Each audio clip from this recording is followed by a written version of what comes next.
the delights of the English weather are actually influenced by the fate of the elephant. And I hope to convince you of this assertion this evening. I spoke to Mariah Wilson a couple of days ago to understand more about why she made the film. Full disclosure, I had nothing to do with the film. I'm thrilled that it's been made, and I'm thrilled that it focuses on the people from the countries where the elephants live who are working to protect them. But I'm not responsible for the film, but what Mariah explained to me was that she was interested in elephants. She's a filmmaker, and everyone's making films about savanna elephants. There's one very good reason for that. You can see them. You can point a camera at them. Forest elephants, as the name suggests, live in forests, and you can't see the trunks for the trunks. So it is a challenge. And Mariah explained to me that in several months of filming over a couple of years, she didn't actually see and film any forest elephants until right at the very end. So I'm looking forward to seeing the elephant footage that she did get. My interest in elephants, I guess, like every child, I was interested in elephants and all life forms. I got lucky when I graduated and went to work as Diane Foss's research assistant studying gorillas. And I got to Karisoki, the research center in the Virunga volcanoes that Diane established in 1976, just after the last of the resident elephants that used to often hang around camp were killed because their modified incisor teeth are coveted by humans to carve into knickknacks and jewelry and the like. But there were still some elephants around. They would come over from what was then Zaire and is now the Democratic Republic of Congo and pass through our study area, and occasionally we'd see them. That was a real red letter today.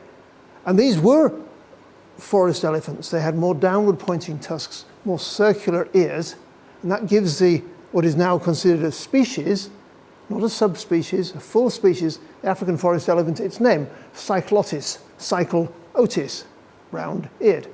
So Loxodonta cyclotis, you can see in the background there, is quite different anatomically and behaviorally, and certainly ecologically, from its savanna cousins. But it's not that indiscriminate when it meets its savanna cousins.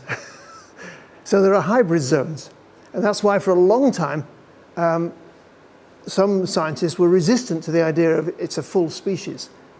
But recent genetic analysis suggests that the split actually goes back a long way. And they have been a full species, but there are places where they interact with Loxodonta africana, the savanna elephant, and hybridization occurs. So that makes it complicated.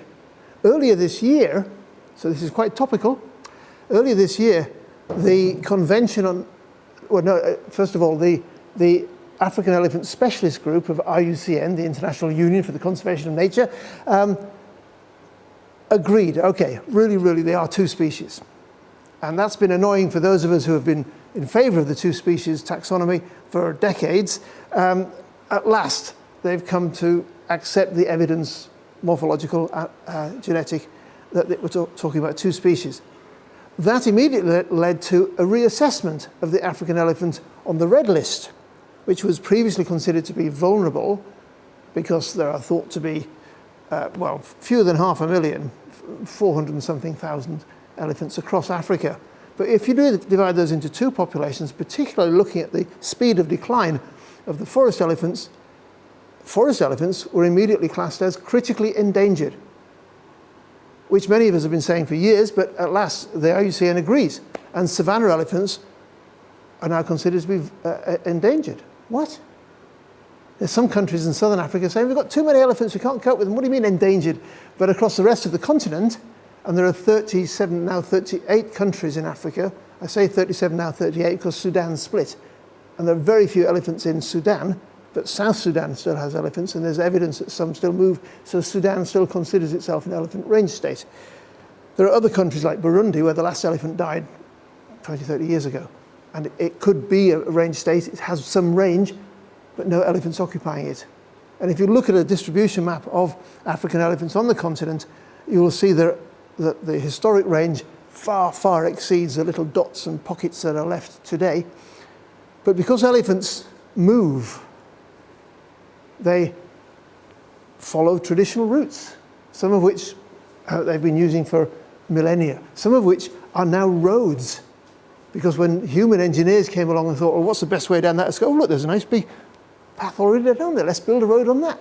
The elephants had actually done the surveying and developed a pathway, and now there's a road where the elephant route used to be. And of course, roads and elephants don't mix easily. So there's a lot of human-elephant conflict across Africa, and you hear about that most of all in East Africa and Southern Africa, a little bit in West Africa, but there are very few elephants left in West Africa. But the Congo Basin, the great equatorial rainforest, the second largest in the world after Amazonia, you don't hear much about the elephants. And that's because you can't see them. And the few scientists that have studied them have tended to focus their research on bays, big openings in the forest, created by elephants, generations of elephants, that have come to know this is an exposure of mineral-rich earth or rock. And coming to get their dose of salts, they keep the bays open, and there's all sorts of, when elephants get to know a waterhole, they walk there all the time, their feet are gently padding the ground, and the ground gets firmer along the elephant routes. So when it rains, water tends to run along the elephant paths to fill the waterhole. So when elephants decide this is a good waterhole, and they all start coming here, the paths radiate in, it acts like a gathering of water, and then of course they like to bathe in mud and leave the waterhole with a few kilos of mud on their body, which gets scattered around over there, so the waterhole gets deeper and more. So they are considered to be ecosystem engineers just by virtue of their size, their appetite. We'll talk later about why they are so important to the ecology of wherever they live, African elephants, Asian elephants. But first of all, I'd really like to see this film. And in terms of my work with Born Free, some of you may be old enough to remember the EleFriends campaign, where we asked people to sign a pledge not to buy or sell or wear or display ivory. And that was in 1989, when a proposal was put to CITES, the UN Convention on International Trade in Endangered Species, to list African elephants on Appendix 1, which forbids any international commercial trade in the animals or their readily recognizable parts and derivatives. That's good UN speak for you. Which primarily means ivory, but also skins, and people used to wear elephant hair bracelets because elephant hairs are really thick and you can plait them and make jewelry. And of course, elephant meat. There was a packing plant in South Africa where they culled elephants, and you could get cans of corned elephant, which is better than wasting it. But much of the decline that we've seen over the past few decades, the figures are stark. 1979, the continental estimate, based on fairly dodgy data in many places, but the estimate was 1.2 something million. By 1989, it was 609,000. So almost half in a decade. That was the impetus to list them on Appendix 1 and end the ivory trade. But the ivory trade is a very deep human cultural phenomenon. We have been carving ivory since we've been carving anything. Some of the earliest known works of art are carvings in mammoth ivory. It's quite likely that humans played a role in the demise of the mammoth as a species. And with climate change, mammoth ivory is back in vogue because as more and more of the tundra, the permafrost thaws, more rivers expose fossil mammoths. And there's a huge export market of mammoth ivory to go to the Far East where it's carved. And the artistry is incredible, beautiful carvings, but it takes an expert eye to tell mammoth ivory from elephant ivory. So there was a serious attempt, I think by Israel, to list the mammoth on the CITES appendices, even though it's extinct, because of the look-alike clause. Because if there's a thriving trade in mammoth ivory, it's very convenient to, under the counter, slip in a load of African elephant or Asian elephant ivory, and that means that the pressure on these populations that has been so dire over my lifetime, over my professional life. I started work in '76 as a biologist, and despite the efforts of a large community of elephant biologists to convince the world, ivory is a luxury product, we don't need it. Elephants, we really do need. what you're going to hear about later was just not known or appreciated. But the importance of elephants, especially forest elephants, will be the big take-home message after you've watched the movie, and that's just to tantalize you so that you've got some Q&As ready. But I'm very excited to see the film. Thank you for inviting me to introduce it, because I'd far rather watch it on the big screen. So roll the film. Thank you.